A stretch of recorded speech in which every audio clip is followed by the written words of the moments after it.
Irish grieving process usually involves keening women who would deliver a lament. Keening comes from the Irish word creena. Keening has a couple of different meanings that come from different cultures. For instance, in English, keening is thought of as a high-pitched wailing or moaning, but in Irish, keening is a tradition of women's oral poetry.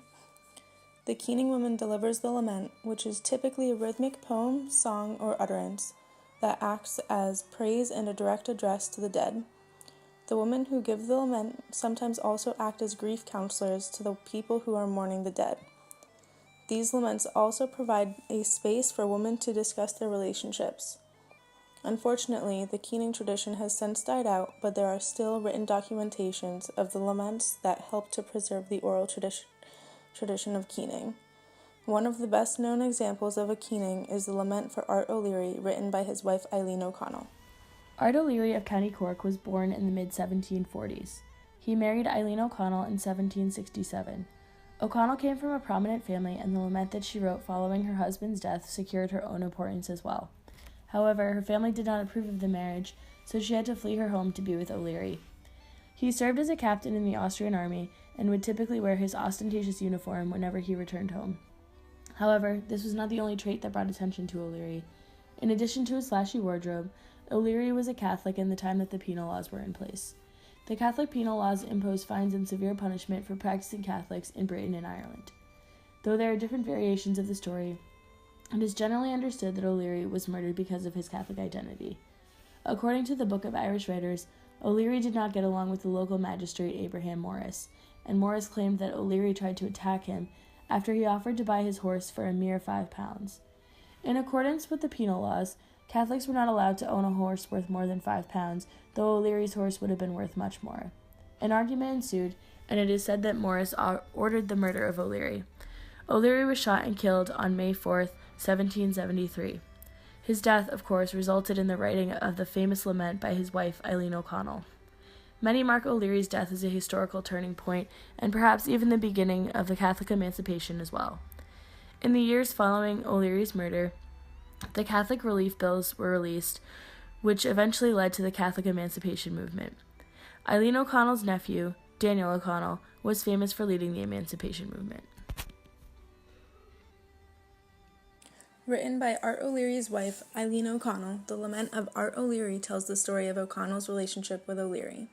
Eileen's family was known for producing female poets, and O'Connell did not disappoint, because she was one of the 3 poets that dominated the 18th century in Ireland, as says Angela Bork.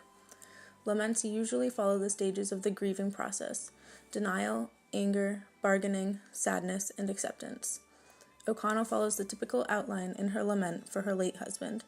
For the denial stage, O'Connell wrote, "My own beloved dear, now get up on your feet and come on home with me, and we shall slaughter beef, and we'll organize a feast, and we'll have music playing, and I'll make you a bed with clean white sheets, with colored patchwork quilts, to make you sweat with heat instead of this awful cold." Through this traditional outline of a lament, O'Connell is able to act as a grief counselor. O'Connell's keening showed her strong personal emotions and feelings about O'Leary's death. She was able to share these emotions through the words that she wrote in the poem. However, O'Connell did not perform the lament alone, but instead was joined by O'Leary's sister. By reading the lament, we can understand that O'Leary's sister and O'Connell were having a verbal contest at certain parts, such as when Art's sister found O'Connell in bed when she arrived for O'Leary's wake. Overall, the lament was not a love poem from O'Connell to O'Leary, but instead was a retelling of the history O'Connell shared with O'Leary throughout their lives together. Even in her grief, O'Connell only shares the truth about her relationship with O'Leary, through mentions of the chores she performed and the devastation she feels at the loss of her husband. The Lament for Art O'Leary was originally performed following his death in 1773, and it was first performed to be transcribed in 1800. Norrie Singleton, a young woman who lived near the location of O'Leary's murder, gave a performance of the lament so that it could be written down and preserved. Many different variations of the lament have been collected throughout the years, and finally it was formally arranged and published in 1961. Irish poet and academic Sean O'Tama is credited as being the first to consolidate the many versions of the lament and arranging the text that one might read today. However, some scholars are critical of his arrangement of the lament because he minimizes its complexity and honesty. The lament served as the Irish woman's opportunity to discuss her relationship with her husband, or whoever the deceased may have been to her. Eileen O'Connell revealed that her relationship with art was far from perfect, and yet Sean O'Tama's arrangement has cut out many of the parts in which O'Connell describes the abuse she faced and the frustration that she felt about being left alone to raise their children. Irish folklorist Julia Marin argues that the lament is not simply a love poem, as O'Tama has made it out to be. Further, Marin suggests that it is not necessary to have one fixed version of the lament. She says, "Text following one after another without an applied hierarchy would clearly reflect the richness of Aquina's composition from its original rendering to its succeeding recreations. By not looking only to one finalized version of the lament, Marin argues that we can learn much more about the lament for Art O'Leary specifically, as well as the Keating tradition as a whole." Brief outline from glancing at the articles and then gained more information as we read the suggested articles. Katie and I both had 2 sections that we researched and recorded voiceovers for.